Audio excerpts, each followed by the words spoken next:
Hey guys, welcome to Travel Feels. My name is Maddie and today I want to give you 5 tips on how to make your footage look way better and it won't cost you a penny.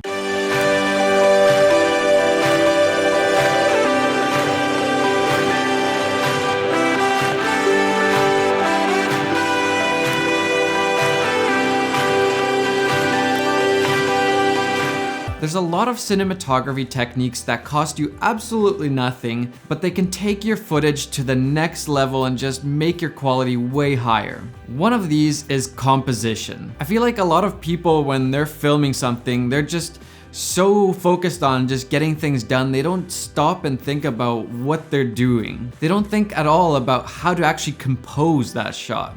They just kind of power on their camera, point, and start filming. But if you take just a few seconds and you kind of look, okay, what's in the background, what's in the foreground? Can I move myself around a little bit? Can I point in a different angle? Can I move my subject a little bit? And just try a few different things and you'll end up with a way better shot. But when you're starting out, the real question is what actually looks good? How do I know what looks good and what doesn't? I think the best thing to do is to learn some of these composition techniques and really ingrain them in your brain and start looking for them as much as possible. Think of these as a guideline to get you started, but they're not hard, fast rules that you always have to follow. And most of these tips that I'm gonna be going through force you to think not only about your subject, but also look what's in the background, what's in the foreground, and what's the best way of composing this shot, and how you can use those elements to your advantage. So what's the mission when you're trying to compose an image? Well, in my mind, it's to make an interesting and beautiful shot, but more importantly, it's to really direct the viewer's attention. You want the audience to focus on exactly what you think is the most important in that shot. You don't want them to get distracted by something in the background or something in the foreground. Use those elements to direct the viewer's attention to your focus point. This helps tell story, and that way your viewers won't miss important information like little details or an expression on a character's face or any of those kinds of things. So let's dive into my 5 favorite composition techniques. The first one is thirds. And this one's really basic. You've probably seen this everywhere. Even your camera probably has the third markers. And what the rule of thirds is, you can divide your frame into 9 quadrants. And wherever these lines intersect, those are good places to place your character or whatever you're trying to draw attention to. Now, in my mind, the rule of thirds isn't really actually that interesting by itself.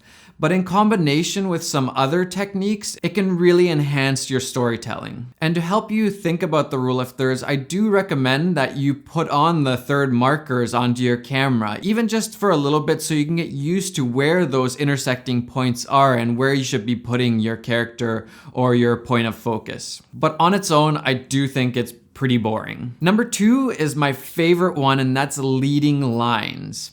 I look for leading lines all the time, and you'll see this in so many different Hollywood movies and just all over. And what I mean by leading lines is using lines in the background to point to your object, your character, whatever you're trying to draw attention to. This can be anything from a fence or windows or buildings or a road, railroad tracks, anything that's a straight line will work. And what you do is you place your subject to where those lines are pointing, or use the lines to intersect through your subject. That way the lines will always lead to your subject. So if the audience's eyes get a little bit distracted by something in the background, they're always going to be led back to your subject. So this helps keep the viewer's attention and really just makes for beautiful shots. Another easy one to look at is depth.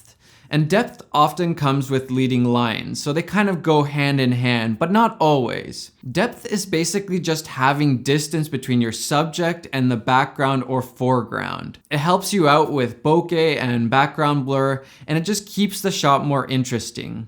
It's a lot more interesting to have a lot of depth in the shot than just to place your subject close to a flat background. So instead of filming your subject right against a wall, just take them away from that wall and maybe turn a little bit so you get nice depth instead of this just 2D image. This comes especially handy with interviews, I find. It's always better to, let's say, put them sitting in a chair in the middle of the room than right up against a wall. Number 4 is frames. The eye naturally looks into a frame and wants to see what's in this frame. So you can use this to your advantage. You can put your subject within a frame, let's say a window or a door frame, or like this tree here. The brain right away wants to see what's in that frame and it's drawn to that area. So that's a great way of just focusing the attention to your subject. And get creative with this. It's not just door frames and windows that are frames. There's frames all over. So just kind of look around and see if there's anything that you can shoot through that would create a frame for your subject. Number 5 is symmetry. And symmetry is pretty obvious, but it takes some effort to look for symmetry. Symmetry is kind of interesting because it doesn't necessarily point to your subject, but your subject can be placed right in the middle, almost Wes Anderson style, and that really draws the viewer to the subject. Symmetry can also be broken by your subject, so everything else looks perfect and symmetrical, but your subject doesn't quite fit in, and therefore it's gonna draw more attention than the rest of the background. So when you're looking for a location for your shoot, look for some symmetrical backgrounds that can work to your advantage. So just to recap, the 5 techniques were rule of thirds, leading lines, depth, frames, and symmetry. Now there's tons more, but I really like these ones and use them all the time. Next time you're filming, take a moment and look what's in the background and what's in the foreground, and is there anything there that I can use compositionally to make my image better, and just draw the viewer's attention to your subject. When you're choosing locations, look for these things also. Look for leading lines and frames and symmetry, and it'll really help you on your shoot day. Most of the time, these are super easy to do and only cost you a little bit of time and some creativity and brain power. And that's it. No money involved, and your shots will be way better. Now, like I said, these are only guidelines. It doesn't mean you always have to shoot with these in mind.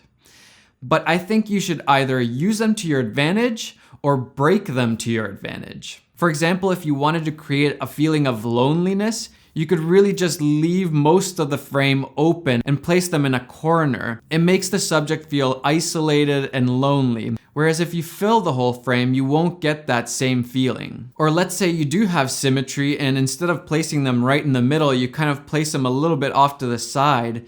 It might make the viewer feel a little bit uneasy or maybe a little bit suspicious of that character. So keep these techniques in your mind and use them to your advantage, or know when and why to break them. I'm really curious to know which one you like the most, so comment down below and tell me which one you like the most and why. So there you have it, 5 easy ways to enhance your video and photos, and it doesn't cost you anything. Start practicing these, and before you know it, you'll see leading lines all over, and symmetry and depth and frames and all that. And soon enough, it becomes second nature and you won't even have to think about it. I hope you enjoyed this little video. Make sure you comment down below and subscribe if you haven't already done so. Guys, enjoy the filmmaking process and go make some travel memories.